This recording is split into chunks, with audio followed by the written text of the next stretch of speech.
جی السلام علیکم ورحمۃ اللہ وبرکاتہ، الحمد للہ رب العالمین والعاقبۃ للمتقین والصلاة والسلام علی اشرف الانبیاء والمرسلین نبینا محمد وعلی آلہ وصحبہ ومن تبعہم بإحسان الی یوم الدین، اما بعد، اللہم انفعنا بما علمتنا وعلمنا ما ينفعنا وزدنا علما، سبحانک لا علم لنا الا ما علمتنا انک انت العلیم الحکیم، رب اشرح لي صدري ويسر لي امري واحلل عقدة من لساني يفقهوا قولي، اللهم ربنا زدنا علما، اللهم ربنا زدنا علما، اللهم ربنا زدنا علما، آمین۔ اہلا وسہلا، مرحبا، خوش آمدید۔ آج ہمارا یہ چوتھا سبق ہے جس کے اندر ہم اللہ کی مدد توفیق کے ساتھ انشاءاللہ باذن اللہ اپنا ساتواں پارہ مکمل کریں گے۔ ڈھائی پیج ہم نے کل مکمل کیے تھے، اور باقی کے جو 2.5 پیج بچے ہیں وہ انشاءاللہ باذن اللہ ہم آج مکمل کریں گے۔ اور آپ کو یاد ہوگا کہ کل ہم نے اپنے سبق کا اختتام اس آیت مبارکہ پہ کیا تھا، ھذا کتاب انزلناہ مبارک مصدق الذی بین یدیہ ولتنذر ام القری ومن حولها والذین یؤمنون بالآخرۃ یؤمنون بہ وہم علی صلاتہم یحافظون۔ آج انشاءاللہ باذن اللہ ہم اگلی آیات سے اپنے سبق کا باقاعدہ آغاز کریں گے۔ یہاں پہ میں آپ کو، اگر آپ مجھے یہ کہنا کہ استاد جی ہمیں 3-4 حرفوں کے اندر آج کے سبق کا خلاصہ بتا دیں، تو میں آپ کو بتاؤں گا کہ آج ہم نے اللہ سبحانہ و تعالیٰ کی بہت ساری نشانیوں کو پڑھنا ہے، اور میں آپ سے گزارش یہ کروں گا کہ جب آپ لوگ ان نشانیوں کو پڑھ رہے ہوں تو آپ لازمی طور پہ اس بات کا خیال کیجئے گا کہ وہ جو نشانیاں ہم پڑھنے جا رہے ہیں یا پڑھ رہے ہوں گے، آپ ان کو تصور میں ضرور لے کے آئیے گا۔ اس کا فائدہ سب سے بڑا یہ ہوگا، ایک تو ہمارا ایمان مضبوط ہوگا، دوسرا ہمیں اس بات پہ مزید یقین ہوتا چلا جائے گا کہ اللہ سبحانہ و تعالیٰ ان ساری چیزوں کا خالق اور مالک ہے، اس کے پیچھے ایک پورا پلانر موجود ہے، ایک پورا پلان موجود ہے۔ یہ چیزیں اللہ سبحانہ و تعالیٰ نے ہی پیدا کی ہیں اور بغیر وجہ کے، بغیر سبب کے پیدا نہیں کی گئیں، اور جو چیزیں جس انداز سے پیدا کی گئی ہیں وہ یقینی طور پہ ایک خالق اور مالک کا ہی کام ہو سکتا ہے، انسان یا مخلوق ایسی چیزیں نہیں بنا سکتی۔ تو اللہ سبحانہ و تعالیٰ نے جس آیت سے یہاں پہ آغاز کیا اسی کی طرف ہم بڑھتے ہیں۔ اللہ فرماتے ہیں اعوذ باللہ من الشیطان الرجیم، فرمایا ومن اظلم ممن افترى على الله كذبا او قال اوحي الي ولم يوحى اليه شيء ومن قال سانزل مثل ما انزل الله ولو ترى اذ الظالمون في غمرات الموت والملائكة باسطوا ايديهم اخرجوا انفسكم۔ اللہ فرماتے ہیں ومن اظلم، کون بڑا ظالم ہے، ممن، اس آدمی سے، افترا، جس نے باندھا، علی اللہ، اللہ سبحانہ و تعالی پر، کاذباً، جھوٹ۔ اس آدمی سے بڑھ کر ظالم اور کون ہو سکتا ہے جو اللہ سبحانہ و تعالی پہ جھوٹ باندھتا ہے۔ او، یا، یہ یاد رکھیں، او جو ہے نا یہ یا کے معنی میں استعمال ہوتا ہے، جیسے انگریزی کے اندر ہم لفظ استعمال کرتے ہیں نا، اور، او آر استعمال کرتے ہیں یا کے معنی میں، تو قرآن مجید کے اندر یا عربی زبان کے اندر او کا مطلب یا ہوتا ہے۔ اللہ فرماتے ہیں او، یا، قال، اس نے کہا، اوحیا، وحی کی گئی ہے، الیہ، میری طرف، یا وحی کی جاتی ہے، الیہ، میری طرف، حالانکہ حقیقت کیا ہے، ولم یوحا، اور نہیں وحی کی گئی، الیہ، اس کی طرف، شیئن، کچھ بھی۔ ومن قال، اور جس نے کہا، سأنزل، ان قریب میں نازل کروں گا، مثلا، اس چیز کے مثل، ما، جو، انزل اللہ، اللہ سبحانہ و تعالی نے نازل کیا ہے۔ آیت کے اتنے سے ٹکڑے کو ہم 3 حصوں میں تقسیم کرنے جا رہے ہیں۔ اس آیت کے اتنے سے حصے کو ہم 3 حصوں میں تقسیم کرتے ہیں کہ اللہ سبحانہ و تعالی نے 3 ایسے لوگ بیان کیے ہیں جو لوگ جن کو سب سے بڑا ظالم کہا گیا ہے۔ ان میں سے پہلا بندہ جو اللہ سبحانہ و تعالی نے بیان کیا، فرمایا کہ ممن افترا علی اللہ کاذبا، وہ بندہ جس نے اللہ پہ جھوٹ باندھا۔ اب اللہ پہ جھوٹ باندھنا کیا ہے، اس کی تھوڑی سی وضاحت دیکھ لیں۔ مثال کے طور پہ جیسے یہودیوں نے کہا تھا کہ قرآن مجید بنا کے لے آتے اور کہتے کہ یہ اللہ کی طرف سے ہے، جبکہ اللہ سبحانہ و تعالیٰ نے، قرآن مجید کہہ رہا ہوں، تورات کی کچھ آیات بنا کے لے آتے اور کہتے یہ اللہ کی طرف سے ہے، جبکہ اللہ سبحانہ و تعالیٰ کی طرف سے وہ نہیں ہوتی تھی۔ اور اسی طرح سے اگر آج کے دور کی ہم بات کریں تو آج ہمارے ہاں اتنے زیادہ فتنے ہیں، اللہ معاف کرے، اللہ ہم سب کو محفوظ رکھے۔ ان فتنوں کے اندر آپ کو بہت سارے ایسے لوگ ملیں گے جنہوں نے دین کا لبادہ اوڑھا ہے، دین کا لبادہ اوڑھنے کے ساتھ وہ آپ کو کوئی نہ کوئی احادیث ایسی بتائیں گے جو حقیقت میں جن کا کوئی وجود نہیں ہوگا، اور وہ کہیں گے یہ اللہ کی طرف سے ہے، اللہ سبحانہ و تعالیٰ نے ایسے ہی حکم دیا ہے، اللہ سبحانہ و تعالیٰ نے ایسی بات بیان کی ہے، اللہ کے رسول صلی اللہ علیہ وسلم نے یہ بات بیان کی ہے۔ یہ پہلی قسم ہے جس کے بارے میں فرمایا کہ اس شخص سے بڑھ کر ظالم اور گناہ گار اور کون ہو سکتا ہے جو اللہ کی طرف جھوٹ منسوب کرے یا اللہ پہ جھوٹ باندھے، نمبر ایک۔ نمبر دو فرمایا کہ او قالا، وہ کہے اوحی الیہ ولم یوحى الیہ شیء، کہ کوئی بندہ کھڑا ہو اور وہ کہے کہ میری طرف اللہ وحی کرتا ہے جبکہ اللہ اس کی طرف وحی نہیں کرتے، اس کی طرف کچھ بھی وحی نہیں کیا جائے۔ اس کے اندر سارے کے سارے وہ جھوٹے مدعیان نبوت آ جاتے ہیں جن کے بارے میں رسول اللہ صلی اللہ علیہ وسلم نے فرمایا تھا کہ میرے بعد میری امت میں 30 کے لگ بھگ دجال اور کذاب آئیں گے، جیسے مسلمہ کذاب تھا، اسود عنسی تھا، ہمارے ہاں مرزا قادیانی پایا جاتا ہے، اس کے علاوہ اور بھی۔ یہ چند دن پہلے ہمارے یہاں پاکستان کے اندر فیصل آباد کے اندر ایک عورت نے نبوت کا دعویٰ کر دیا، کہنے لگی میں امام مہدی ہوں، مہدی ہونے کا دعویٰ کر دیا۔ اور اس سے 2-4 دن پہلے ہی سرگودا کے اندر کسی بندے نے کہا جی کہ میں سرگودا یا کسی اور شہر کے اندر اس نے کہا کہ میں امام مہدی ہوں۔ فتنے پے در پہ آ رہے ہیں، تو ایسے بندے سے بڑھ کر ظالم کون ہو سکتا ہے کہ جو کہے کہ میں اللہ سبحانہ و تعالیٰ کی طرف سے نبی ہوں حالانکہ وہ نبی نہیں ہے۔ اور تیسرا اور آخری آدمی فرمایا کہ وہ بندہ جو کہے سأنزل مثل ما انزل اللہ، کہ اللہ نے جو کلام نازل کی ہے نا اس کلام کی طرح کی کلام میں بھی لا سکتا ہوں، جو اللہ نے نازل کیا نا اسی طرح کا میں بھی نازل کر سکتا ہوں، حالانکہ یہ بڑی جھوٹی بات ہے۔ اللہ نے اس کا بڑا کمال کا چیلنج قرآن مجید میں دیا، جا بجا اللہ سبحانہ و تعالیٰ نے فرمایا اچھا اگر تم سچے ہو تو جاؤ فاتو بصورت من مثلہ وادعوا شہداءکم من دون اللہ فاتو بعشر سور من مثلہ وادعوا من افتراتم، ٹھیک ہے جی، 10 صورتیں بنا کے لے آؤ، ایک صورت بنا کے لے آؤ، ایک آیت بنا کے لے آؤ، چند صورتیں بنا کے لے آؤ، اللہ کا چیلنج موجود ہے۔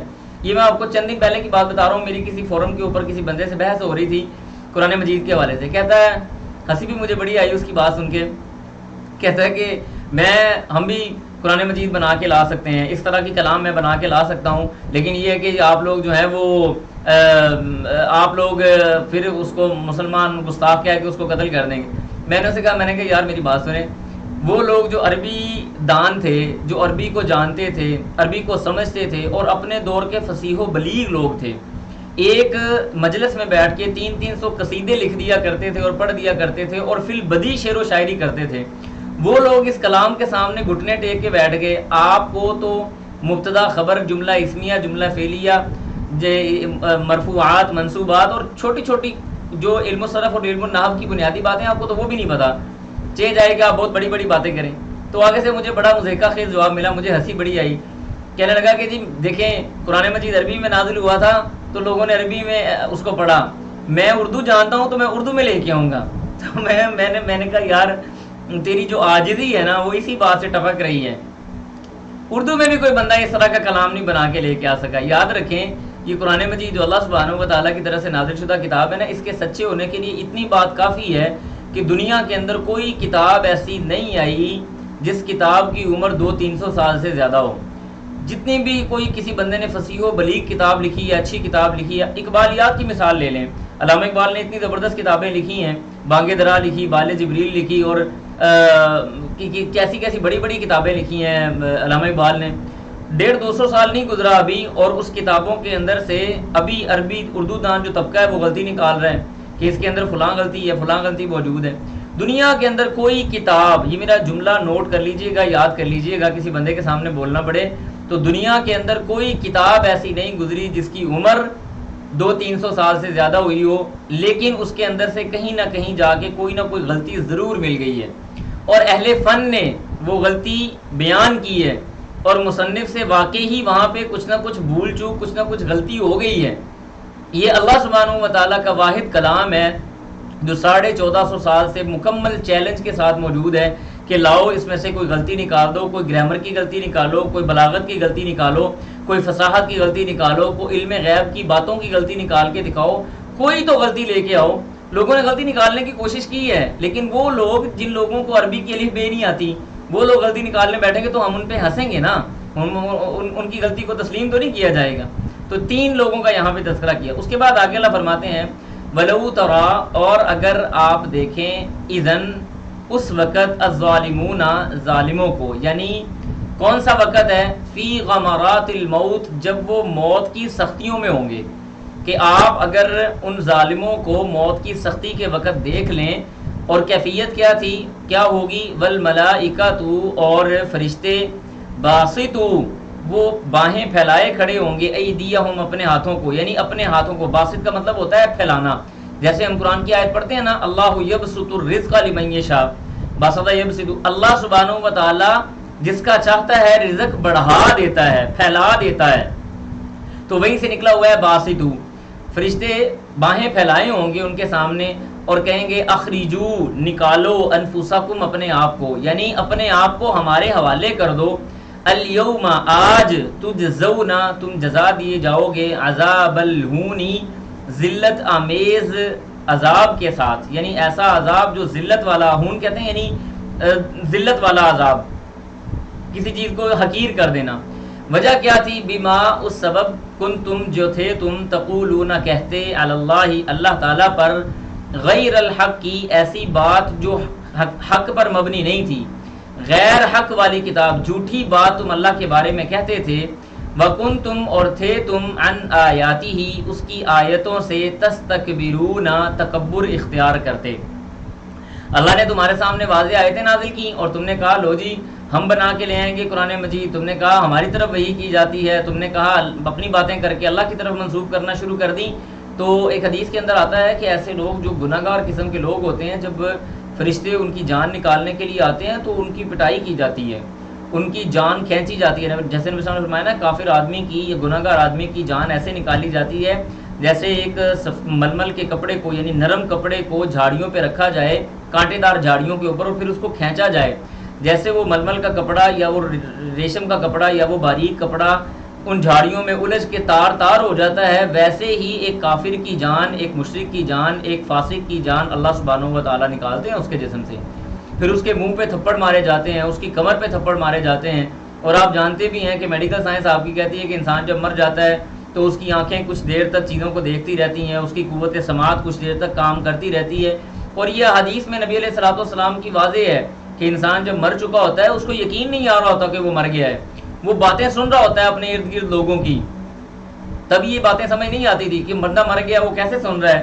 میڈیکل سائنس آپ کی کہتی ہے کہ وہ 2-3 گھنٹے 2.5 گھنٹے تک اس کی قوت سماعت سن رہی ہوتی ہے لیکن وہ بیچارہ بول نہیں سکتا، تو یہ پروو ہو رہا ہے آج نبی علیہ الصلوۃ والسلام کی احادیث کا، تو وہ باتیں سن رہا ہوتا ہے کہ اس کے ساتھ کیا بیت رہی ہے، فرشتے اس کو مار رہے ہوتے ہیں، اس کے ساتھ بڑا کرب اور تکلیف والا معاملہ ہوتا ہے، اللہ تعالیٰ ہم سب کو محفوظ فرمائے، تو اس لیے ان چیزوں سے بچنا چاہیے۔ تو یہ 3 چیزیں تھیں جس کے بارے میں یہ پوری آیت بیان ہوئی۔ اس کے بعد آگے اللہ فرماتے ہیں وَلَقَدْ، اور البتہ تحقیق، اب یہ مرنے کے بعد کا مرحلہ شروع ہو گیا، انسان مر گیا، مرنے کے بعد اب وہ قبر کے اندر داخل ہو گیا، یعنی وہ اللہ سبحانہ و تعالیٰ کے سامنے پیش ہو گیا، تو اللہ کہتے ہیں وَلَقَدْ، اور البتہ تحقیق، وَلَقَدْ، اور البتہ تحقیق، جِئْتُمُونَا، تم آئے ہمارے پاس، فرادا، اکیلے، فردن سے نکلا ہوا ہے فرادا، اکیلے، تم اکیلے ہمارے سامنے پیش ہوئے ہو، کما، جیسے، خلقناکم، ہم نے تم کو پیدا کیا تھا، اول مرتن، پہلی مرتبہ، انسان کو پہلی مرتبہ اللہ نے کیسے پیدا کیا؟ اکیلے کو پیدا کیا تھا۔ اگر پہلی مرتبہ سے مراد آپ آدم علیہ السلام لیں تو تب بھی اللہ نے آدم علیہ السلام کو اکیلے پیدا کیا تھا، اگر پہلی مرتبہ سے مراد آپ ہر انسان الگ الگ لیں تو تب بھی ہر انسان الگ الگ ماں کے پیٹ سے باہر آتا ہے، تنہا باہر آتا ہے۔ فرمایا اول مرتين، تم کو پہلی مرتبہ جیسے ہم نے اکیلا پیدا کیا تھا، وترکتم، اور تمہاری حالت پتہ کیا ہے؟ وترکتم، تم چھوڑ آئے، اللہ اکبر کبیرہ، یعنی بے بسی کا عالم ہے یہ بہت بڑا۔ فرمایا وترکتم، تم چھوڑ آئے، ما خولناکم، خولناکم کا مطلب یہ ہوتا ہے جو ہم نے تم کو دیا تھا، خولنا، جو ہم نے تمہیں دیا وہ سارے کا سارا تم پیچھے چھوڑ آئے تم کہاں چھوڑ کے آئے؟ وراء ظہورکم، اپنی کمروں کے پیچھے، کمروں مطلب یعنی آپ کی پشت جو ہے، اپنی پشت کے پیچھے، پشت کے پیچھے مطلب یہ کیا کہ تم اپنے پیچھے اپنا مال چھوڑائے۔ جیسے نبی السلام کی حدیث آتی ہے، آپ علیہ السلام نے فرمایا جب بندہ فوت ہوتا ہے نا تو 3 چیزیں اس کے ساتھ جاتی ہیں، اس کا مال، اس کی اولاد اور اس کے اعمال۔ اس کا مال اور اس کی اولاد، یہ دونوں چیزیں اس کو دفنا کے واپس آ جاتی ہیں، ایک ہی چیز اس کے پاس رہتی ہے، وہ ہے اس کے اعمال۔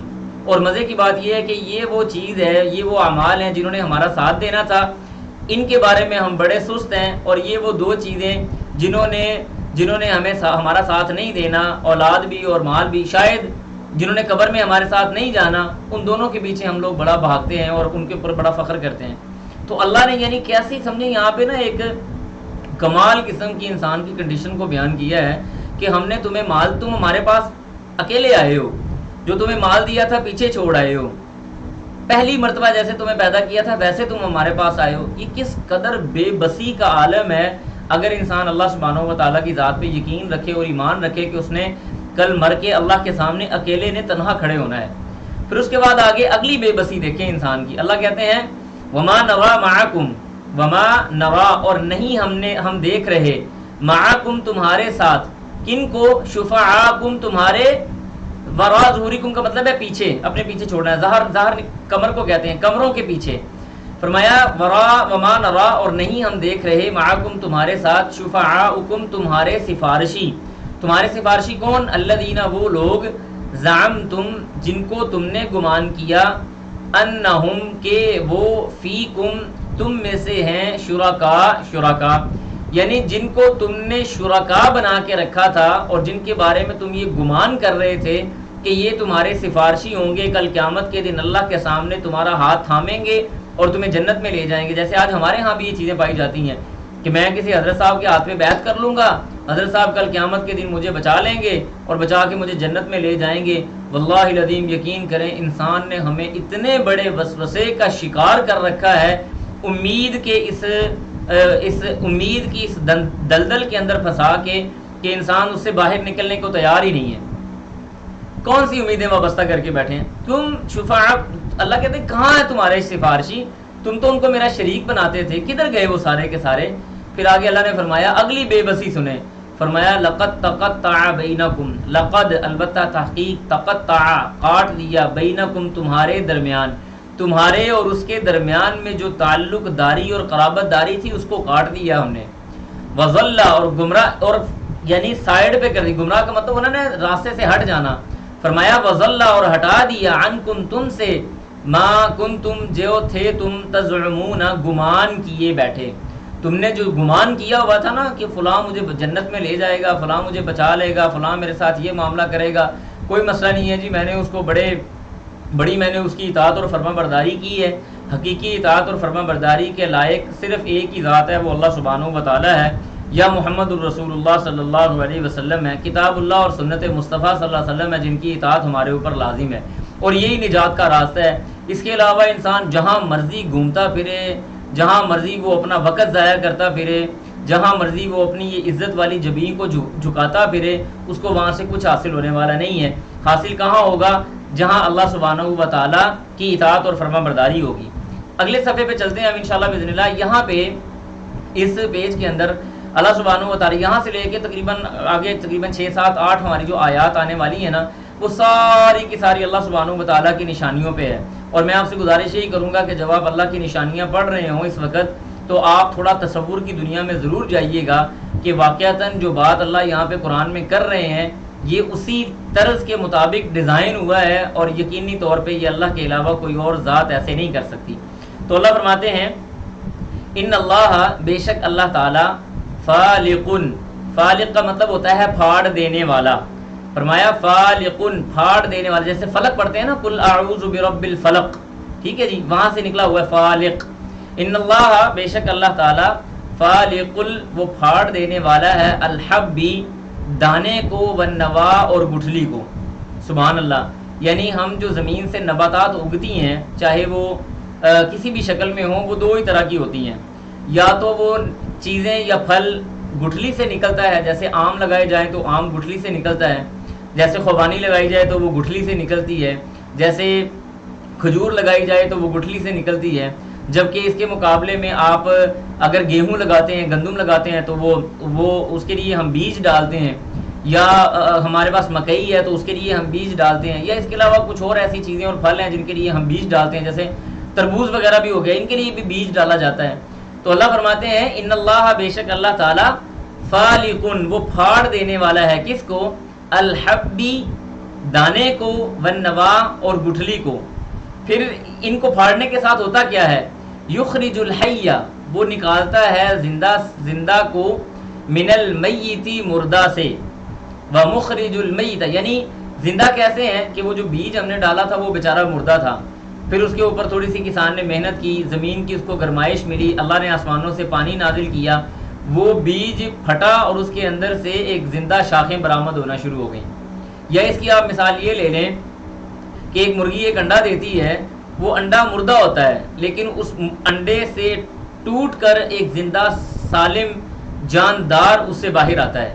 تو یہ اس کی آپ مثال لے سکتے ہیں. اس کی بہت ساری مثالیں موجود ہیں کہ اللہ فرماتے ہیں یخرج الحی، وہ نکالتا ہے زندہ کو، من المیت مردہ سے، ومخرج المیت اور وہ نکالتا ہے مردہ میں سے، من الحی زندہ کو، مردہ چیز سے زندہ کو نکالتا ہے اور زندہ چیز سے مردہ کو نکالتا ہے. پھر فرمایا ذالکم اللہ، یہ تمہارا اللہ ہے، فانا تؤفکون، بس تم کہاں پر جو ہے وہ بہکے جا رہے ہو، یعنی کہاں تم بھٹکتے پھر رہے ہو. فانا تؤفکون، تمہارا اللہ وہ ہے جو گٹھلی کو پھاڑ کے، دانے کو پھاڑ کے وہاں سے تر و تازہ پھل اور پھول اور ساری چیزیں تمہارے لیے نکال دیتا ہے. فانا تؤفکون، تم ہو کہ اللہ کو پہچاننے کے لیے آتے ہی نہیں ہو، تم ہو کہ اللہ کو پہچاننے کا انکار کر کے بیٹھے ہوئے ہو. پھر اگلی یہ جو آیت ہے نا، یہ سنیں، بڑی کمال کی آیت ہے، اور یہاں پہ میں ان لوگوں کو مخاطب لازمی کروں گا جو بیچارے ہمارے بہن بھائی زندگی سے بڑے مایوس ہیں. یہ آپ نے آیت نا، اگر آپ کے تعلق داری کے اندر، رشتہ داری کے اندر، آپ کے جاننے والوں کے اندر کوئی اگر ایسا بندہ ہے جو بڑا مایوس ہے، آپ نے یہ آیت اس کو پڑھ کے سنانی ہے. اللہ پتہ کیا کہتے ہیں؟ فرمایا فالقن، وہ پھاڑ دینے والا ہے، الاصباح، صبح کو. اللہ اکبر کبیرہ، یعنی صبح کو پھاڑ کے اللہ سبحانہ و تعالیٰ نکالتا ہے. دیکھیں رات کے جو اندھیرے ہوتے ہیں نا، یہ بڑے سنگین ہوتے ہیں. آج کل یہ اندھیری راتیں چل رہی ہیں، ہاتھ انسان کے ہاتھ کو نہیں پہچانتا اگر یہ لائٹس وغیرہ نہ ہو. اتنا سنگین اندھیرا چھایا ہوتا ہے، ہر طرف اندھیرا ہی اندھیرا، ہر طرف ایک بے چینی اور ہو کا عالم ہوتا ہے. لیکن اللہ سبحانہ و تعالیٰ ان گہرے اندھیروں کو پھاڑ کے اس کے اندر سے سورج نکالتا ہے. یہ بہت بڑی دلیل ہے ہمارے لیے کہ ہماری زندگی اگر مایوسیوں میں گری ہوئی ہے، پریشانیوں سے اٹی ہوئی ہے، تکالیف سے، وہ اس وقت تکالیف کے ساتھ ہم فیڈ اپ ہوئے پڑے ہیں، بہت زیادہ مسائل ہماری زندگی کے اندر موجود ہیں، تو یاد رکھیں آپ کے یہ سارے مسائل اللہ سبحانہ و تعالیٰ کی رحمت سے بڑے نہیں ہیں. اللہ کی رحمت ان سارے مسائل کو پھاڑ پھوڑ کے آپ کی زندگی کے اندر صبح کا اجالا لے آئے گی. فالق الاصباح، یہ سورج نکلتا ہے، یہ ہمیں امید دلانے کے لیے نکلتا ہے کہ بھائی تمہاری زندگی میں کون سے ایسے مسائل آئے ہیں جو تم پریشان ہو کے بیٹھے ہو. اللہ سبحانہ و تعالیٰ تو اندھیری راتوں کے ان اندھیروں کو پھاڑ پھوڑ کے درمیان سے سورج اور امید اور یقین کا اجالا لے کے آنے والی ذات ہے. تم کیوں پھر رہے ہو پریشان ہو کے؟ فالق الاصباح، اللہ صبح کو پھاڑنے والا ہے. پھر آگے اللہ فرماتے ہیں وجعل اللیل، وجعل، اور اس نے بنایا، اللیل، رات کو، سکنن، سکون کا ذریعہ، آرام کا ذریعہ بنایا، والشمس، اور سورج کو، والقمر، اور چاند کو، حسبانن، حساب لگانے کا ذریعہ. میں یہاں پہ دوبارہ ایک پوائنٹ ریز کروں گا آپ لوگوں کو سمجھانے کی غرض سے. آج یعنی پاکستان کے اندر 2 ذوالقعدہ ہے، دو ذی القعدہ ہے، ٹھیک ہے جی. پاکستان کے اندر آج سے 1 سال پہلے 2 ذی القعدہ کو چاند جہاں سے نمودار ہوا تھا، آج 1 سال گزرنے کے بعد چاند آج بھی وہیں سے نمودار ہوا ہے. الشمس والقمر بحسبان، اللہ کہتے ہیں کہ ہم نے سورج اور چاند کو تمہارے ایام کی گنتی کا باعث بنایا ہے. تم اس سے اپنا حساب کتاب لگاتے ہو، چاہے تم ہجری کیلنڈر استعمال کرو یا جارجین کیلنڈر استعمال کرو، اللہ کو کوئی پرواہ نہیں اس حوالے سے. لیکن تم سورج کے ساتھ ہی اپنے شب و روز کا ذکر کرتے ہو، اپنے شب و روز کا حساب لگاتے ہو. کیسی بڑی نشانی ہے اللہ سبحانہ و تعالیٰ کی جو اس نے قرآن میں ذکر کی ہے. آج کوئی بندہ کہے جی سورج چاند خود بخود بن گئے، بھائی خود بخود بن گئے تو اللہ سبحانہ و تعالیٰ نے قرآن میں کیسے نازل کیے؟ اور اتنے بالضبط انداز سے، اتنے زبردست انداز سے اللہ نے بیان کیا کہ 1 منٹ 1 سیکنڈ کا بھی فرق اس جگہ سے نہیں آ سکتا. اور کروڑوں سال گزر گئے، یہ سورج چاند ستارے اپنی اپنی جگہ سے نمودار ہو رہے ہیں، پھر بھی بادشاہ بندے ہو تم بات ماننے کو تیار ہی نہیں ہو کہ اس کے پیچھے کوئی پلانر بیٹھا ہوا ہے. آپ کے گھر کے اندر آپ کے 4 بچے ہو نا، آپ ان 4 بچوں کو کہہ دیں بیٹا میں تمہیں نہیں روکوں گا، میں تمہیں منع نہیں کروں گا، جو تم نے کرنا ہے تو کر لو، آپ کے 4 بچے جو آپ کی اپنی اولاد ہیں، 4 بچے آپ کے گھر کا 5 منٹ میں اتنا بیڑا غرق کر دیں گے کہ جس کی کوئی حد ہی نہیں. اور آپ سمجھتے ہیں یہ چاند ستارے سورج اتنی بڑی بڑی مخلوق ان کو کوئی چلانے والا نہیں ہے، یہ تو پھر اپنی مرضی کیوں نہیں کر رہے؟ انہوں نے تو 1 منٹ میں اپنی مرضی کر لینی تھی. عقل والوں کے لیے اس کے اندر بڑی نشانیاں موجود ہیں. اس کے بعد اللہ فرماتے ہیں ذالک یہ تقدیر اندازہ مقرر کیا گیا ہے کس کی طرف سے؟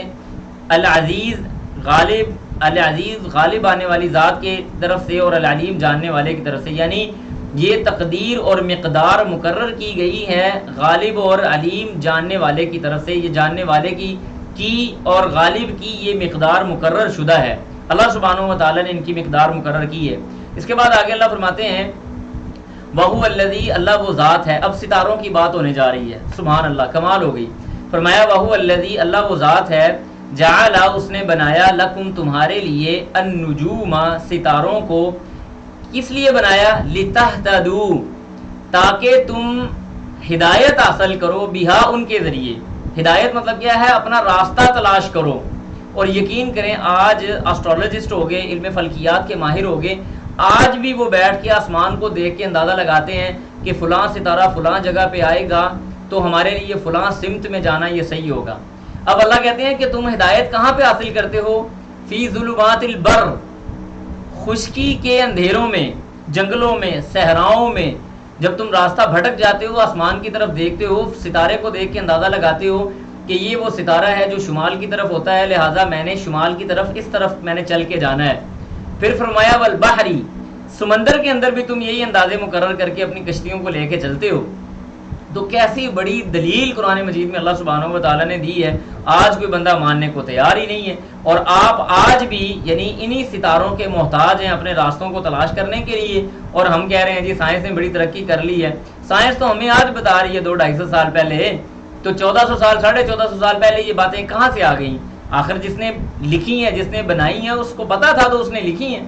ٹھیک ہے جی. اس کے بعد آگے اللہ فرماتے ہیں قد تحقیق فصلنا ہم نے تفصیل سے بیان کیا الآیاتی نشانیوں کو. کیسی قوم کے لیے؟ لقوم ایسی قوم کے لیے یعلمون جو جاننے والے ہیں. جاننے والی قوم کے لیے اللہ سبحانہ و تعالیٰ کہتے ہیں ہم بڑی تفصیل کے ساتھ باتیں بیان کر رہے ہیں. ستاروں کے فائدے یہاں نیچے لکھے ہوئے ہیں. ایک فائدہ تو یہ ہے جو آپ کے سامنے بیان کر دیا. دوسرا فائدہ یہ ہے اللہ کہتے ہیں وَلَقَدْ زَيَّنَّا السَّمَاءَ الدُّنْيَا بِمَصَابِيحَ کہ ہم نے ان ستاروں کے ذریعے آسمان کو خوبصورت بنایا ہے کہ دیکھنے والے آدمی کو یہ بور نہ کریں. آپ کھلے صحن کے اندر چارپائی بچھا کے ذرا آسمان کا نظارہ کریں، چھتوں پہ جا کے آسمان کا نظارہ کریں، بڑا خوبصورت نظارہ ہوتا ہے، دیکھنے والے کو بور نہیں کرتا. فرمایا ہم نے آسمان کو ستاروں کی کمکموں کے ساتھ بڑا خوبصورت مزین کیا ہے. تو تیسرا فائدہ اللہ فرماتے ہیں وَجَعَلْنَاهَا رُجُومًا لِلشَّيَاطِينِ شیطان جو اوپر جا کے باتیں سننے کی کوشش کرتے ہیں، یہ ستارہ ٹوٹ کے ان کو لگتا ہے اور ان کو بھسم کر دیتا ہے. اب یہ ساری دنیاوی جتنی بھی چیزیں تھیں نا اللہ نے بیان کی، سورج بھی، چاند بھی، ٹھیک ہے جی، اور اسی طرح سے باقی سارے کے سارے اللہ سبحانہ و تعالیٰ نے چیزیں بیان کی. اب باری آ گئی حضرت انسان کی، آپ کی اور میری باری آئی. اللہ فرماتے ہیں وَهُوَ الَّذِي اللہ وہ ذات ہے، وَهُوَ اور الَّذِي وہ ذات ہے انشأکم اس نے تم کو پیدا کیا.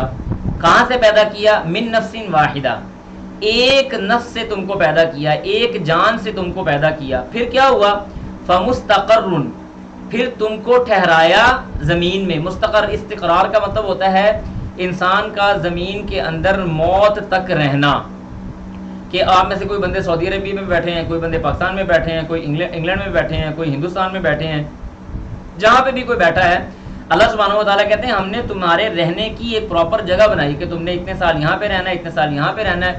کتنی دیر رہنا ہے؟ 4 سال، 20 سال، 15 سال، 50 سال، 100 سال، 150 سال، جتنی تم نے عمر گزارنی ہے. فرمایا فمستقر تمہارے ٹھہرنے کے لیے ہم نے جگہ بھی مقرر کی. ومستودع مستودع کا مطلب ہوتا ہے تمہارے سونپے جانے کی جگہ.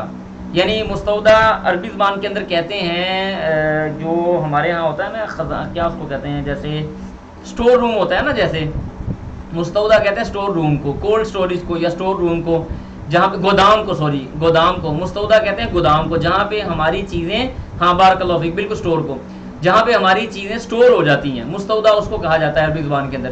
تو اللہ کہتے ہیں کہ تمہارے سونپے جانے کی جگہ کو ہم نے تمہارے لیے مقرر کیا، یعنی کہ انسان مر کے قبر میں جائے گا تو کہاں پہ جائے گا؟ یا آسمانوں میں ہی ختم ہو جائے گا، جیسے کوئی بندہ جہاز کے اندر ہی فوت ہو گیا، جہاز پھٹ گیا، جہاز کا حادثہ ہو گیا، وہیں پہ مر گیا، یا کوئی بندہ سمندروں کے اندر گر کے مر گیا. تو اللہ جانتے ہیں کہ انسان نے دنیا میں کہاں پہ رہنا ہے اور مرنے کے بعد اس کو کون سی چیز اور کون سی جگہ نصیب ہوگی.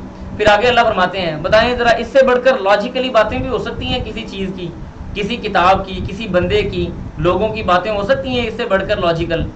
اللہ سبحانہ و تعالیٰ کی اتنی کمال لاجیکل باتیں ہیں کہ سبحان اللہ. پھر فرمایا قد تحقیق فصلنا، ہم نے تفصیل سے بیان کیا الآیات نشانیوں کو، کن کے لیے؟ لقوم، ایسی قوم کے لیے، یفقہون جو سمجھ رکھنے والے لوگ ہیں. سمجھ رکھنے والوں کے لیے یہ ساری کی ساری نشانیاں انشاءاللہ باذن اللہ کافی ہیں. اس کے بعد آگے اللہ فرماتے ہیں وَهُوَ الَّذِي، اور اللہ وہ ذات ہے، وَهُوَ الَّذِي، اور وہ ذات ہے، انزل، اس نے نازل کیا، من السماء، آسمان سے، ماء، پانی، اللہ نے آسمان سے پانی نازل کیا. پھر آگے اللہ فرماتے ہیں فَأَخْرَجْنَا، پھر ہم نے نکالا، بِهِ، اس پانی کے ذریعے، نباتات، کل شیء، ہر چیز کی جو نباتات تھی، جو اس کی جڑی بوٹیاں تھی، یا جو بھی اس کی پرورش پانے والی چیزیں تھیں، وہ ساری ہم نے باہر نکالی.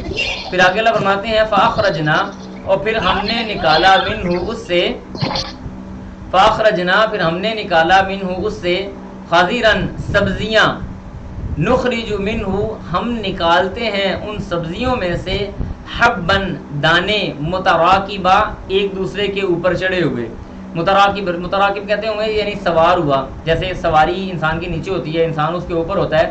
تو متراکبہ کا مطلب ہوتا ہے ایسے دانے جو ایک دوسرے کے اوپر چڑھے ہوئے ہوتے ہیں. پھر آگے اللہ فرماتے ہیں وَمِنَ النَّخْلِ، اور کھجوروں میں سے، من طَلْعِهَا، ٹھیک ہے جی، تہبت ہے، بارک اللہ فیک، بالکل. وَمِنَ النَّخْلِ، فرمایا کہ پھر کھجوروں میں سے، من طَلْعِهَا، اس کی جو شاخیں ہیں، قنوان، اور اس کے جو خوشے ہیں، دانیتن، وہ جھکے ہوئے ہیں، ٹھیک ہے جی. طلعها، اس کی شاخیں، قنوان، اس کے خوشے، دانیتن، جھکے ہوئے ہیں. کھجوروں کا آپ دیکھ لیں جب کھجوروں کا پھل آتا ہے نا تو اس کی شاخیں یوں کر کے ایسے آئی ہوتی ہیں، اور پھر اس کے جو خوشے ہوتے ہیں وہ بھی نیچے کی طرف آئے ہوتے ہیں. تو کیسی لاجیکل باتیں اللہ نے کی، فرمایا دانیہ، جھکے ہوئے. وجنات، اور باغات ہیں. خوشے مطلب وہ جو اس کے گچھے ہوتے ہیں، کھجوروں کے گچھے یا انگوروں کے جو گچھے ہوتے ہیں نا ان کو خوشے کہا جاتا ہے. پھر فرمایا وجنات، اور باغات، من اعناب، انگوروں سے، والزیتون، اور زیتون سے، والرمان، اور اناروں سے، مشتبہن، ایک دوسرے سے ملتے جلتے ہیں، وغیر متشابہن، اور کچھ ایسے ہیں جو ایک سے دوسرے سے نہیں ملتے جلتے، اور ایسے جو نہیں ملتے جلتے. ایسے اللہ سبحانہ و تعالیٰ فرماتے ہیں کہ ہم نے باغات پیدا کیے. پھر آگے مزے کی بات کی، فرمایا انظروا، دیکھو، کس کی طرف؟ الی ثمرہ، ان پھلوں کی طرف. یقین کریں کبھی آپ نے یہ، میں آپ کو یہ دعوت دوں گا کہ آپ نا اللہ کی نشانیوں پہ تھوڑا غور کیا کریں. کبھی آپ نے انار کو کھول کے دیکھا ہے کہ اس کے اندر جو دانے ہیں کیسے خوبصورت انداز سے کسی موتیوں کی طرح یا ہیروں کی طرح اللہ سبحانہ و تعالیٰ نے جوڑ کے رکھے ہوئے ہیں. انسان کی عقل دنگ رہ جاتی ہے کہ کیسے بہترین انداز سے اللہ نے درمیان میں ایک بڑی باریک سی پلائی لگائی ہے، اس کی بڑی خوبصورت انجینئرنگ کی ہوئی ہے کہ ایک پلائی ادھر لگی ہے، ایک پلائی ادھر لگی ہے، یہ دانے اپنی اپنی جگہوں پہ لگے ہوئے ہیں اور ایک دوسرے کے ساتھ ایسے جڑے ہوئے ہیں. آپ ان دانوں کو نکالیں، کوئی بندہ بہت بڑا کہتا ہے نا جی میں بہت بڑا فلاسفر ہوں، میں پتہ نہیں کیا بلا ہوں، میں کیا چیز ہوں. آپ ایسے تھوڑے سے انار کے دانے نکال کے اس کے سامنے پھینک دیں، اسے کہیں یہ والے دانے اپنی اپنی جگہ پہ لگا کے دکھا دو، میں تمہاری ساری باتیں مان جاؤں گا. اللہ کو پہچاننا کون سا مشکل کام ہے؟ ہر چیز کے اندر اللہ سبحانہ و تعالیٰ کی نشانیاں موجود ہیں. اللہ نے فرمایا وفی الارض آیات للموقنین، زمین کے اندر ہماری نشانیاں موجود ہیں. وفی انفسکم افلا تبصرون، انسان کبھی اپنے آپ کے اوپر غور کرو، تمہارے اندر ہماری بڑی بڑی نشانیاں موجود ہیں. تو اللہ کو پہچاننا مشکل تو نہیں. اللہ کہتے ہیں انظروا، دیکھو، الی ثمرہ، الی ثمرہ، ان پھلوں کی طرف، اذا، جب، اسبرا، وہ پھل رہے ہوں، یعنی جب وہ پھل پھول رہے ہوں نا ان کو تب دیکھو. وَيَنْعِهِ، اور جب وہ پک جائیں تو تب دیکھو. آپ دیکھیں ہمارے یہاں آموں کا سیزن ہے، ہمارا علاقہ آموں والا ہے. یہ چند دن پہلے آموں کے درختوں کے اوپر وہ ہلکی ہلکی بور لگی ہوئی تھی، چھوٹی چھوٹی نا، چھوٹے چھوٹے پود لگے ہوئے تھے. پھر اس کے بعد وہ جو بور تھی اس میں سے پھر چھوٹے چھوٹے پھول نکلنا شروع ہو گئے، پھر پھولوں کے ساتھ وہ آم لگنا شروع ہو گئے، پھر آہستہ آہستہ وہ آم بڑے ہونا شروع ہو گئے، پھر اس کے بعد وہ سرخ ہونا شروع ہو جائیں گے۔ تو اللہ نے یہ سارا تسلسل بیان کیا، الی ثمرہ اذا اثمر وینعی، جب وہ پھل پھول رہے ہوں اور جب وہ پک جائیں تب ان کی طرف دیکھو۔ ان فی ذالکم، ان بے شک فی ذالکم، اس میں تمہارے لیے، لآیۃ نشانیاں ہیں، لقوم ایسی قوم کے لیے، یؤمنون جو ایمان رکھنے والے ہیں۔ اللہ نے ان ساری چیزوں کے اندر تمہارے لیے بہت بہت بہت کمال قسم کی نشانیاں رکھی ہوئی ہیں، لیکن انسان اگر اللہ سبحانہ و تعالیٰ کی طرف آئے تو تب کی بات ہے۔ پھر آگے اللہ فرماتے ہیں وجعلوا، اب یہ ساری باتیں کرنے کے بعد اللہ کہتے ہیں کہ انسان بڑا عجیب بندہ ہے، اس کے کام چیک کریں ذرا، کہ ساری نشانیاں بھی اللہ کی سن لی اور اس کے بعد کہا وجعلوا، اور انہوں نے بنا دیا، للہ اللہ کے لیے، شرکا شریک، کن کو بنایا؟ الجن، جنوں کو، جنوں کو اللہ کا شریک بنا دیا۔ جیسے مشرکین مکہ نے بھی یہ کام کرتے تھے کہ جب مشرکین مکہ کسی جنگل میں یا صحرا میں جاتے تو صحرا یا جنگل میں جانے کے بعد وہ جب وہاں پہ کسی جگہ پہ انہوں نے پڑاؤ کرنا ہوتا نا تو وہ جنوں کے سردار کو آواز لگا کے کہتے ہیں جنوں کے سردار ہم نے یہاں پہ رات گزارنی ہے، ہم تیری پناہ میں آتے ہیں۔ اسی طرح اور بھی انہوں نے کام شام کرنے شروع کر دیے۔ تو اللہ سبحانہ و تعالیٰ نے یہ بات بیان کی، جیسے آپ دیکھیں جو قدیم یونانی فلاسفی ہے اس کے اندر بھی دیوی اور دیوتاؤں کا بہت بڑا ایک کانسیپٹ پایا جاتا ہے۔ ہندو تہذیب کے اندر دیوی اور دیوتاؤں کا ایک بہت بڑا کانسیپٹ پایا جاتا ہے۔ لوگوں نے مختلف قسم کے جن جو تھے ان کے لیے ایک پوری رام کتھا بنا دی، ایک پوری کہانی بنا دی کہ یہ دیوی فلاں چیز کی ہے، یہ دیوتا فلاں چیز کا ہے، یہ جن فلاں چیز کا ہے۔ تو یہ سارے جنوں کو اللہ سبحانہ و تعالیٰ کا شریک بنا دیا گیا۔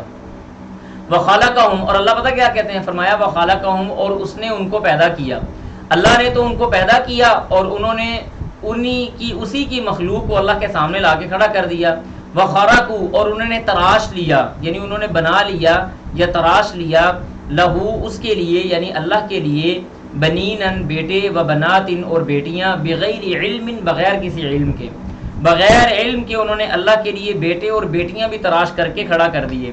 اللہ کیا ہے؟ سبحانہ، وہ تو پاک ہے، وتعالی، اور بلند ہے، عما، اس چیز سے، یصفون، جو وہ بیان کرتے ہیں، جو وہ باتیں بیان کرتے ہیں اللہ کی طرف، جو وہ جھوٹی باتیں بیان کرتے ہیں، اللہ ان سب سے پاک ہے۔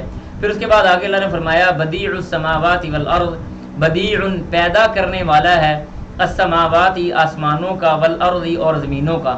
اللہ تو زمینوں کو، آسمانوں کو پیدا کرنے والا ہے، کس وقت؟ جب اس کی کوئی مثال موجود نہیں تھی، اس کا کوئی آرکیٹیکچر موجود نہیں تھا، اس کا کوئی خاکہ موجود نہیں تھا، اس کا کوئی خطہ موجود نہیں تھا، اس کا کوئی پلان موجود نہیں تھا، اس کا کوئی تخمینہ موجود نہیں تھا۔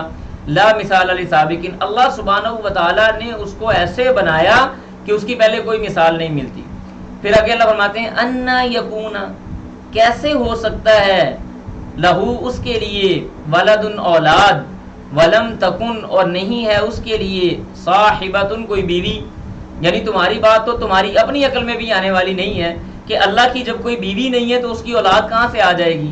تم اللہ کے لیے بیوی تو بناتے نہیں ہو، یہ تو نہیں کہتے کہ اللہ کی فلاں بیوی ہے، لیکن یہ کہتے ہو کہ فلاں چیز اللہ کے بیٹے ہیں، فلاں چیز اللہ کی بیٹیاں ہیں۔ اس کی بیوی نہیں ہے تو بیٹے کہاں سے آ گئے؟ بیوی نہیں ہے تو بیٹیاں کہاں سے آ گئیں؟ بیوی نہیں ہے تو بچے کہاں سے آ گئے؟ یہ بات تو عقل سے بالاتر ہے۔ پھر اس کے بعد فرمایا وخلق، اور اس نے پیدا کیا، کل شیء، ہر چیز کو۔ یاد رکھیں دو چیزیں ایک جگہ پہ کبھی جمع نہیں ہوتی، جو خالق ہے وہ کبھی مخلوق نہیں ہو سکتا، اور جو مخلوق ہے وہ کبھی خالق نہیں ہو سکتا۔ یہ بات بہت اچھی طرح سے ذہن میں بٹھا لیں، اللہ خالق ہے، وہ مخلوق نہیں ہے، اور مخلوق وہ مخلوق ہے، وہ کبھی خالق نہیں ہو سکتی۔ لہذا اللہ سبحانہ و تعالیٰ وہ خالق و مالک ہے، کل شیء، ہر چیز کو پیدا کرنے والا ہے، وہو، اور وہ ہے، بکل شیء، ہر چیز کو، علیم، جاننے والا۔ اس کے بعد آخری صفحے کی طرف ہم بڑھتے ہیں۔ اللہ فرماتے ہیں ذالکم اللہ ربکم، اب اللہ سبحانہ و تعالیٰ بیان کر رہے ہیں باتوں کو، نشانیوں کو بیان کر کے فرمایا ذالکم اللہ، یہ تمہارا اللہ ہے، ربکم، جو تمہارا رب ہے، یہ اللہ ہی تمہارا رب ہے۔ توحید الوہیت اور توحید ربوبیت دونوں اس میں آ گئی۔ توحید الوہیت اور ربوبیت کے درمیان میں فرق یہ ہے کہ ہماری ساری عبادتیں اللہ کے لیے ہوں گی، یہ توحید الوہیت ہے، اور یہ پوری کائنات کو چلانے والا، اس کو پیدا کرنے والا، اس کی نشو و نما کرنے والا وہ ایک اللہ ہے، یہ توحید ربوبیت ہے۔ فرمایا ذالکم اللہ ربکم، یہ تمہارا اللہ ہی تو تمہارا رب ہے، لا الہ کوئی بھی الہ نہیں ہے، الا ہوا مگر وہی ہے، خالق کل شیء ہر چیز کو وہ پیدا کرنے والا ہے، فاعبدوہ ڈیمانڈ کیا ہے، فاعبدوہ پس تم اسی کی عبادت کرو، اس اللہ کی عبادت کرو، وہ ساری چیزوں کو جو پیدا کرنے والا ہے، بنانے والا ہے، اور تمہیں یہ ساری باتیں مان بھی رہے ہو، تم سمجھ بھی رہے ہو، تو پھر اللہ کی عبادت سے انحراف کیوں کر رہے ہو؟ دیکھیں جو ہر چیز کو پیدا کرنے والا ہوتا ہے، جیسے میں نے آپ سے کل بھی ذکر کیا تھا، جو ذات ہر چیز کو پیدا کرنے والی ہوتی ہے، انسان کو پیدا کرنے والی ہوتی ہے، وہی ذات اس بات کا حق بھی رکھتی ہے کہ عبادت اور پوجا یا پرستش اسی کی جائے جس نے پیدا کیا ہے، جو مالک ہے۔ جو یا تو بندہ مالک کا انکار کرے، جیسے ملحدین کرتے ہیں، مالک کا انکار کیا ٹھیک ہے، پھر تم جو کرنا ہے کرو۔ اگر مالک کا اقرار کیا ہے، اللہ کو خالق جانا ہے، تو عبادت اسی کی ہوگی۔ اس کے بعد آگے اللہ سبحانہ و تعالیٰ نے فرمایا کہ وہوا اور وہ ہے علی کل شیء ہر چیز پر وکیل نگہبان، اللہ سبحانہ و تعالیٰ ہر چیز پہ نگہبان ہے، لا تدرکہ الابصار اس کا احاطہ نہیں کر سکتے۔ ادرک یدرک کو مطلب ہوتا ہے کسی چیز کو پا لینا، تو یہاں پہ ہے احاطہ کرنا، کسی چیز کو گھیر لینا۔ لا تدرکہ نہیں احاطہ کر سکتی اس کا، الابصار آنکھیں، انسان کی آنکھیں یا مخلوق کی آنکھیں اللہ کا احاطہ نہیں کر سکتی۔ وَهُوَ يُدْرِكُ الْأَبْصَارَ وہ آنکھوں کا احاطہ کرنے والا ہے، وہ آنکھوں کا احاطہ کرتا ہے اور کرتا رہے گا۔ یعنی یہاں سے ثابت کیا ہوا کہ انسان اپنی ان آنکھوں کے ساتھ اللہ سبحانہ و تعالیٰ کو نہیں دیکھ سکتا۔ اس کی دوسری دلیل وہ بھی ملتی ہے کہ موسیٰ علیہ السلام نے اللہ سبحانہ و تعالیٰ سے یہ بات کہی تھی نا کہ یا اللہ میں تجھے دیکھنا چاہتا ہوں، اللہ نے فرمایا لن ترانی تو مجھے نہیں دیکھ سکتے، ولکن انظر الی الجبل فإن استقر مکانہ فسوف ترانی اس پہاڑ کی طرف دیکھو، اگر یہ پہاڑ اپنی جگہ پہ قائم رہے گا تو تم مجھے دیکھ سکتے ہو۔ لیکن فلما تجلی ربہ للجبل جعلہ دکا وخر موسیٰ صعقا جب اللہ نے اپنے تجلی کی وہ پہاڑ ریزہ ریزہ ہو گیا اور موسیٰ علیہ السلام بے ہوش ہو کے گر گئے۔ یہ بہت بڑی دلیل ہے۔ اسی طرح سے یہ نیچے آپ کے سامنے حدیث موجود ہے، صحیح بخاری کی حدیث ہے، اس کے مطابق آپ کہہ لیں تدریکو کا مطلب ہے احاطہ کرنا، کسی چیز کو گھیر لینا، کسی چیز کو یعنی اپنی قید میں لے آنا، یعنی اس کو گھیر لینا، احاطہ کرنا اردو کے اندر، اس سے آسان میرے خیال سے کوئی اور لفظ نہیں ہوگا۔ تو یہ حضرت عائشہ رضی اللہ تعالیٰ عنہ کی حدیث ہے صحیح بخاری کے اندر کہ مسروق رضی اللہ تعالیٰ رحمہ اللہ نے حضرت عائشہ رضی اللہ تعالیٰ عنہ سے یہ باتیں سنی اور انہوں نے پوچھا کہ عائشہ رضی اللہ تعالیٰ عنہ کیا رسول اللہ صلی اللہ علیہ وآلہ وسلم نے اللہ سبحانہ و تعالیٰ کو دیکھا ہے؟ تو نبی علیہ السلام کی زوجہ مکرمہ ام المومنین حضرت عائشہ طیبہ طاہرہ مطہرہ رضی اللہ تعالی عنہا وارضا وہ بیان کرنے لگی، فرمایا کہ من ثلاث من حدثکہن فہو کاذب، ٹھیک ہے جی، فرمایا کہ جو بھی بندہ تجھے تین باتوں کے بارے میں بات بیان کرے اس نے جھوٹ بولا ہے۔ پہلی بات یہ ہے کہ من حدثک ان محمد صلی اللہ علیہ وسلم رأى ربہ، جو بندہ تجھے یہ بات بیان کرے کہ رسول اللہ صلی اللہ علیہ وآلہ وسلم نے اپنے رب کو دیکھا ہے، فقد کذب، اس نے جھوٹ بولا۔ کیوں کہ اللہ سبحانہ و تعالیٰ نے فرمایا لا تدرکہ الابصار وہو یدرک الابصار، اللہ سبحانہ و تعالیٰ کا احاطہ کوئی نہیں کر سکتا، اس کو کوئی نہیں دیکھ سکتا ان آنکھوں کے ساتھ، اللہ سبحانہ و تعالیٰ آنکھوں کو دیکھنے والا ہے۔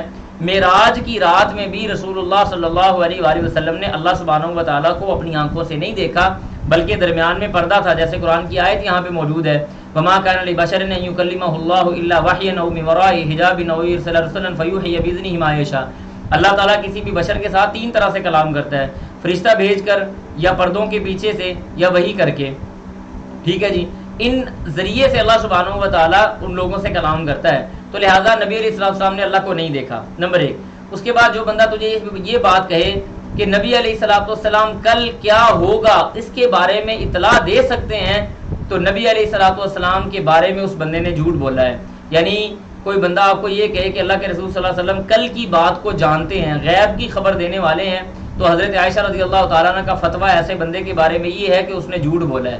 کیوں؟ فرمایا وما تدری نفس ماذا تکسب غدا، قرآن اللہ تعالیٰ قرآن میں کہتے ہیں کوئی ذات یہ بات نہیں جانتی کہ کل اس کے ساتھ کیا ہونے والا ہے۔ آپ کے سامنے بڑے سارے ایسے لوگ موجود ہوں گے، کل کا پلان بنایا ہوگا کہ صبح میں نے یہ کرنا ہے، وہ کرنا ہے، ایسے کرنا ہے، ویسے کرنا ہے، صبح 10 بجے آپ کو خبر آ جائے گی کہ بندہ اللہ کو پیارا ہو گیا۔ ہمارے سامنے آج کے دور میں ہزاروں ایسی مثالیں موجود ہیں، تو اس لیے فرمایا کہ کوئی نہیں جانتا کہ کل اس کے ساتھ کیا ہونے والا ہے۔ تیسرا فتویٰ حضرت عائشہ رضی اللہ تعالیٰ عنہ کے ایسے بندے کے بارے میں ہے، فرمایا جو تجھے یہ بات بتائے کہ نبی علیہ الصلوۃ والسلام نے جو ان کو شریعت دی گئی اس میں سے کوئی چیزیں چھپائی ہیں، فقد کذب، اس بندے نے بھی جھوٹ بولا۔ کیوں؟ اللہ سبحانہ و تعالیٰ نے فرمایا یا ایھا الرسول بلغ ما انزل الیک من ربک، اے رسول جو آپ کی طرف آپ کا رب وحی کرے آپ اس کو آگے پہنچا دیں۔ لہذا رسول اللہ صلی اللہ علیہ وسلم نے ایک بال کے پر کے برابر بھی شریعت کا کوئی ایسا حکم نہیں ہے جو امت کو نہ بتایا ہو۔ ہر چیز جو امانت نبی علیہ الصلوۃ والسلام کو دی گئی آپ علیہ الصلوۃ والسلام نے امت تک پہنچا دی۔ ٹھیک ہے جی، تو لہٰذا ہم ان آنکھوں سے اللہ سبحانہ و تعالیٰ کا دیدار نہیں کر سکتے، لیکن قیامت کے دن جب ہمارے جسم، ہماری آنکھیں، ہماری حیت، ہماری کیفیت، ہماری جگہ یہ تبدیل کر دی جائے گی تب ہم اللہ سبحانہ و تعالیٰ کی زیارت کر سکیں گے۔ اللہ تعالیٰ مجھے بھی اور آپ کو بھی جنت کے اندر اپنے دیدار سے فیض یاب فرمائے۔ اس کے بعد آگے اللہ فرماتے ہیں وَهُوَ اللَّطِيفُ، وہ بریک بین ہے، الخبیر، اور خبر رکھنے والا ہے۔ اس کے بعد آگے اللہ نے فرمایا قد، تحقیق، جاءکم، آ گئی تمہارے پاس، بصائر، نشانیاں۔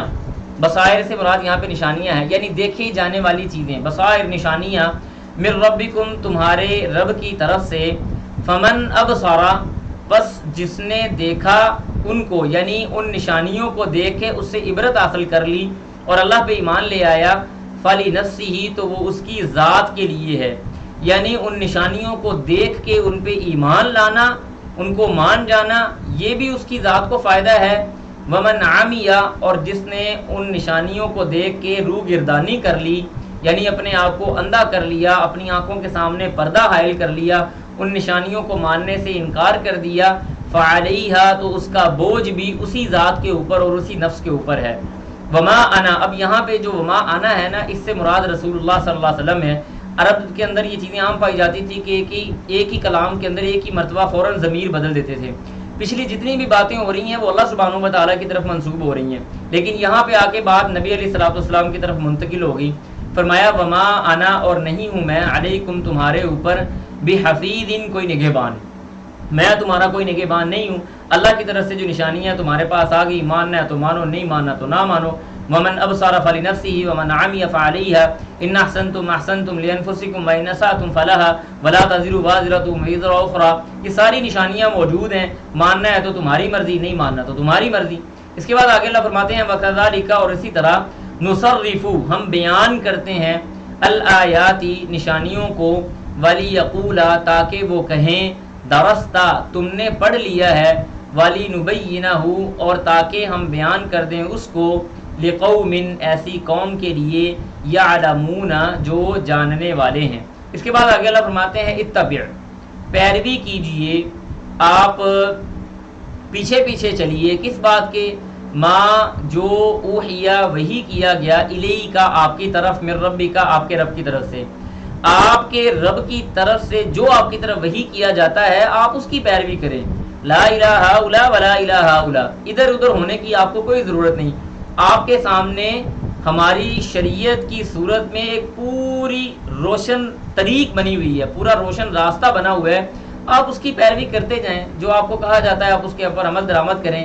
لا الہ، نہیں ہے کوئی الہ، الا ہوا، مگر وہی اللہ خالق و مالک ہے۔ واعرض، اور آپ ہٹ جائیں، یعنی آپ چھوڑ دیں، آپ نظر انداز کر دیں، اعراض کریں، عن المشرکین، مشرکوں سے۔ میں نے آپ کو شروع میں بتایا تھا کہ یہ جو صورت ہے نا، یہ 6 یا 7 آیات کے علاوہ باقی ساری کی ساری صورت مکہ مکرمہ کے اندر نازل ہوئی ہے، اور یہ مکہ مکرمہ کا آخری دور ہے جب مشرکین مکہ بڑا شدید قسم کا ظلم مسلمانوں پہ کر رہے تھے۔ اللہ سبحانہ و تعالی نے یہاں پہ یہ حکم دیا وَأَعْرِضْ عَنِ الْمُشْرِكِينَ، مشرکوں سے اعراض کریں، ان کے ساتھ لڑائی جھگڑا کرنے کی، خون خرابہ کرنے کی ضرورت نہیں ہے۔ ایک دن آئے گا، وہ مقام بدر ہوگا، وہ احد کا دن ہوگا، وہ خندق کا دن ہوگا، وہ احزاب کا دن ہوگا، وہ خیبر کا دن ہوگا، وہ تبوک کا اور حنین کا دن ہوگا، جب یہ سارے کے سارے مشرکین مکہ آپ کے سامنے یا تو ہاتھ باندھ کے کھڑے ہوں گے یا اوندے منہ کر کے لٹکا دیے جائیں گے، مار دیے جائیں گے۔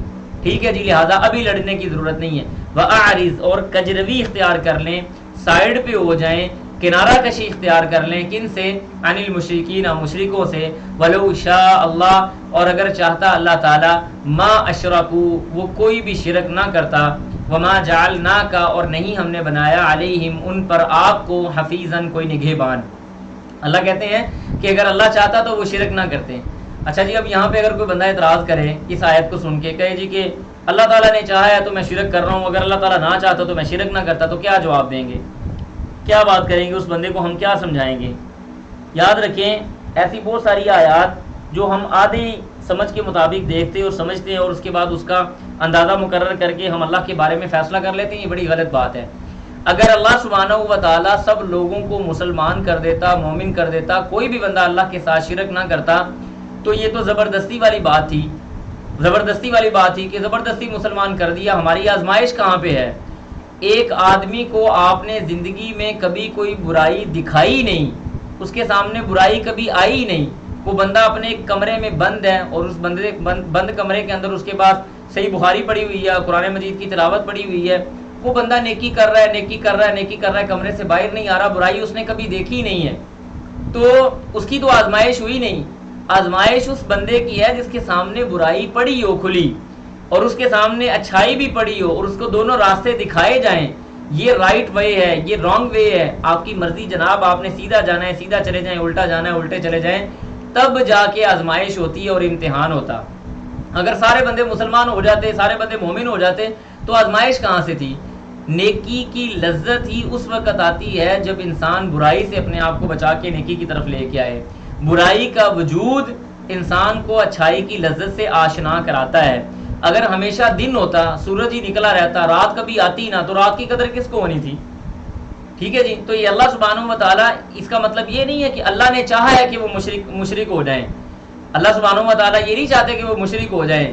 اگر اللہ چاہتا تو ان سب کو مسلمان کر دیتا، لیکن اگر اللہ ہی مسلمان کرتا تو پھر ان کی اپنی آزمائش کہاں جاتی، ان کا اپنا امتحان کہاں جاتا؟ اگر اللہ نے مسلمان کرنا تھا، یہی تو امتحان ہے کہ تم نیکی اختیار کرتے ہو یا برائی اختیار کرتے ہو۔ انا ہدیناہ السبیل اما شاکرا و اما کفورا وقد تبین لکم الرشد فمن غی، کہ جس نے ہم نے تمہارے لیے برائی اور اچھائی دونوں کے راستے واضح کر دیے، جو تمہیں چاہے تم اختیار کر لو۔ یہی تو آزمائش ہے جس کے لیے دنیا میں بھیجے گئے ہیں۔ کون سی راکٹ سائنس ہے جو بندے کو سمجھ نہیں آ رہی؟ تو بندہ کہے جی اللہ تعالیٰ چاہتا تو میں نیک ہو جاتا۔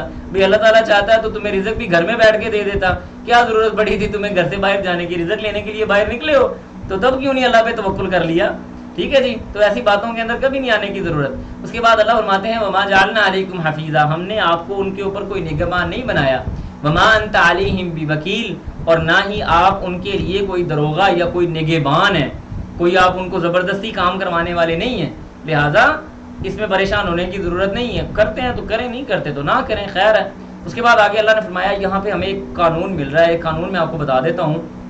قانون یہ ہے کہ جب بھی آپ نے کسی کو دعوت دین دینی ہے نا، فوری طور پہ اس کے دین کو غلط، جھوٹا موٹا، اس کے دعوت دینے والے لوگوں کو اور باقی لوگوں کو کبھی یہ نہ کہیں کہ تو جھوٹ بولتا ہے، تیرا بولنے والا جھوٹا ہے، فلاں جھوٹا ہے، فلاں ایسے ہے، فلاں ایسے ہے۔ دعوت دین کے اندر یہ چیزیں رکاوٹ پیدا کر دیتی ہیں، تو یہاں پہ اللہ نے ہمیں یہ رول دیا ہے، اور اس طرح سے اگر آپ ان کے جھوٹے لوگوں کو کوئی باتیں کریں گے، وہ آپ کے سچے لوگوں کو باتیں کرنا شروع کر دیں گے۔ اللہ فرماتے ہیں ولا تسبوا، اور نہ آپ برا بلا کہیں، الذین، ان لوگوں کو، یدعون، وہ پکارتے ہیں، من دون اللہ، اللہ کے علاوہ، فیسبوا، وہ برا بلا کہیں گے اللہ تعالیٰ کو، عدوا، دشمنی میں، بغیر علم، بغیر علم کے، یعنی تم ان کے جھوٹے معبودوں کو برا بلا نہ کہو، نتیجتاً وہ تمہارے سچے معبود کو برا بلا کہنا شروع کر دیں گے۔ تو لہذا اپنے گھر کی طرف اور اپنے رب کو گالی دلوانے کی ضرورت نہیں ہے۔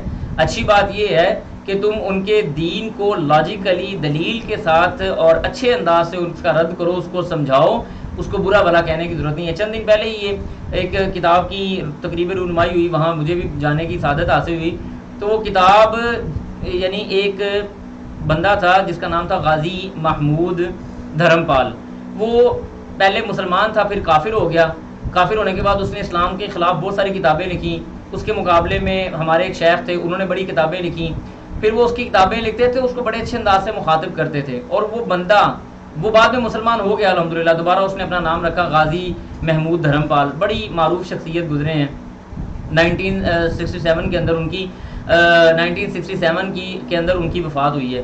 تو وہ کہتے ہیں کہ میرے خلاف بہت سارے لوگوں نے کتابیں لکھی، ساری کتابیں گالیوں والی ہوتی تھی، میں کتابیں وہ کبھی پڑھتا بھی نہیں تھا، علمی کتاب ہوتی تو میں اس کو پڑھتا، یہاں تک کہ جب وہ بندہ بیمار ہوا تو یہ مولانا جو اس کے مخالف کتابیں لکھتے رہے اسلام کی حقانیت کو واضح کرنے کے لیے، اس کی تیمارداری کرنے کے لیے بھی گئے، اور نبی علیہ الصلوۃ والسلام خود ہی یہودیوں کی تیمارداری کرنے کے لیے چلے جایا کرتے تھے۔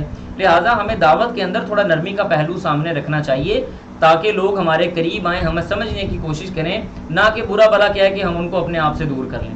تو اللہ فرماتے ہیں، دوبارہ اس آیت کا ترجمہ شروع سے پڑھ لیتے ہیں تاکہ دوبارہ یہ سیکوینس برابر ہو جائے۔ اللہ فرماتے ہیں وَلَا تَسُبُّوا، نہ تم گالی دو یا برا بھلا کہو، الَّذِينَ، ان لوگوں کو، يَدْعُونَ، وہ پکارتے ہیں، مِن دُونِ اللَّهِ، اللہ کے علاوہ، فَيَسُبُّوا، وہ برا بھلا کہیں گے یا گالی دیں گے، اللہ تعالیٰ کو، عَدُوًّا، دشمنی میں، بغیر علم، بغیر علم کے، کذالک، اسی طرح، زینا، ہم نے مزین کر دیا، لکل امت، ہر امت کے لیے، عملہم، ان کے اعمال کو ہم نے مزین کر دیا، ثم، پھر، الی ربہم، وہ اپنے رب کی طرف، مرجعہم، لوٹیں گے، فینبئہم، پس وہ ان کو خبر دے گا، بما کانوا یعملون، جو وہ عمل کیا کرتے تھے، یا جو وہ عمل کرتے ہیں، اللہ سبحانہ و تعالیٰ ان کی خبر ان کو دیں گے۔ اس کے بعد آخری دو آیات آ گئی، اللہ فرماتے ہیں وَأَقْسَمُوا، وہ اللہ کی قسمیں اٹھاتے ہیں، وَأَقْسَمُوا بِاللَّهِ، وہ اللہ کی قسمیں اٹھاتے ہیں، جہد ایمانہم، اپنی قسموں کو پختہ کر کے، لئن، اگر، جاءتہم، آپ آئیں ان کے پاس، آیتن، کوئی نشانی لے کر، لَيُؤْمِنُنَّ، البتہ وہ ضرور بضرور ایمان والے ہو جائیں گے، بہا، اس کے ساتھ، یعنی وہ اللہ کی قسمیں اور پختہ قسمیں اٹھانے کے ساتھ یہ بات کرتے ہیں کہ اگر آپ ان کے پاس اللہ کی کوئی نشانیاں لے کے آئیں گے نا تو وہ اللہ پہ ایمان لے آئیں گے۔ اللہ کہتے ہیں کہ قل، کہہ دیجئے، انما الآیات عند اللہ، نشانیاں اللہ کے پاس موجود ہیں، وما یشعرکم، تم اس بات کا شعور نہیں رکھتے۔ جیسے مشرکین مکہ پتہ کیا کہتے تھے؟ اللہ کے رسول کو کہتے تھے اچھا اگر تم سچے ہو نا تو یہ کوہ صفا ہمارے لیے سونے کا کر دو۔ اب اللہ کے لیے مشکل تو نہیں تھا، اور میں نے آپ کو پہلے بھی بتایا بعض اوقات رسول اللہ صلی اللہ علیہ وسلم بھی یہ تھوڑا سا یہ دل میں بات لے آتے کہ اللہ تعالیٰ کوئی حصی معجزہ ان کے لیے پیدا کر دے یا ان کے لیے بیان کر دے۔ تو اللہ کہتے ہیں کہ اگر ہم معجزہ دیتے ہیں نا پھر اس کے بعد جو لوگ ایمان نہیں لے کے آتے پھر ہم ان کو ایسا دردناک عذاب دیتے ہیں کہ ماضی میں اس کی کوئی مثال موجود نہیں ہوتی۔ یہی سورۃ المائدہ کے آخر میں جا کے ہم نے یہ آیتیں پڑھی ہوئی ہیں۔ تو اللہ کہتے ہیں کل کہہ دیجئے انما الآیات، بے شک آیات یا نشانیاں، عند اللہ، اللہ ہی کے پاس ہیں، وما یشعرکم، اور تم اس بات کا شعور نہیں رکھتے، انہا، یہ کہ، اذا، جب، جاءت، وہ آ جائیں گی، لا یؤمنون، وہ پھر بھی ایمان نہیں لائیں گے۔ اللہ نے بات بیان کر دی کہ اگر وہ آیات جو ہمارے پاس چھپی ہوئی موجود ہیں، نشانیاں موجود ہیں، اگر یہ ان کے پاس آ بھی جائیں وہ تب بھی ایمان نہیں لائیں گے۔ پھر آگے ایمان کیوں نہیں لائیں گے اس کی وجہ بیان ہو رہی ہے، فرمایا وَنُقَلِّبُ، ہم نے پھیر دیا، انقلاب سے نکلا ہوا ہے یہ، انقلب ینقلب انقلابا، انقلاب کا مطلب کیا ہوتا ہے کہ ایک حکومت ہی انقلاب آیا، اس حکومت کا تختہ الٹ کے نئی حکومت آ گئی، یا نیا رواج آ گیا، یا نئی رسم آ گئی۔ اسلام کا انقلاب آیا، جو یہ پرشین امپائر تھا وہ سارے کا سارا ختم ہو گیا، جو رومن امپائر تھا وہ سارے کا سارا ختم ہو گیا، اسلامی انقلاب آیا تو وہاں سے انقلاب ہے۔ اللہ فرماتے ہیں وَنُقَلِّبُ، ہم نے بدل دیا یا پلٹ دیا ہے، افئدتہم، ان کے دلوں کو، وابصارہم، اور ان کی آنکھوں کو، کما، گویا کہ، لم یؤمنو، وہ نہیں ایمان لائے، بھی، اس کے ساتھ، اول مرہ، پہلی مرتبہ، ونظرہم، اور ہم نے چھوڑ دیا ان کو، یعنی اللہ کہتے ہیں ہم نے ان کو ان کے دل بھی پھیر دیے، ان کی آنکھوں کے سامنے سے نشانیاں بھی ہٹا لیں، اور ونظرہم، ہم نے ان کو چھوڑ دیا ہے، کس چیز میں، فی طغیانہم، ان کی سرکشی میں، یعمہون، وہ بھٹکتے پھر رہے ہیں، وہ اپنی سرکشی کے اندر بالکل مجہول انداز میں بھٹکتے ہوئے پھر رہے ہیں۔ لہٰذا اللہ کہتے ہیں کہ ہم نے ان کے دلوں کو پھیر دیا، ان کو بدل دیا، ان کی آنکھوں کو پھیر دیا۔ تو یہ ہمارا آج کا سبق تھا 2.5 پیجز کے اعتبار سے۔ امید ہے کہ انشاءاللہ باذن اللہ آپ تک یہ بات اچھے انداز سے پہنچ گئی ہوگی۔ جو بھی آپ کے سامنے ٹوٹے پھوٹے الفاظ کے اندر باتیں رکھنے کی کوشش کی ہے، اللہ تعالیٰ وہ پوری ٹیم کی طرف سے قبول و منظور فرمائے، اور اللہ تعالیٰ ہم سب کو اس کے اوپر عمل کرنے کی توفیق عطا فرمائے۔ سبحان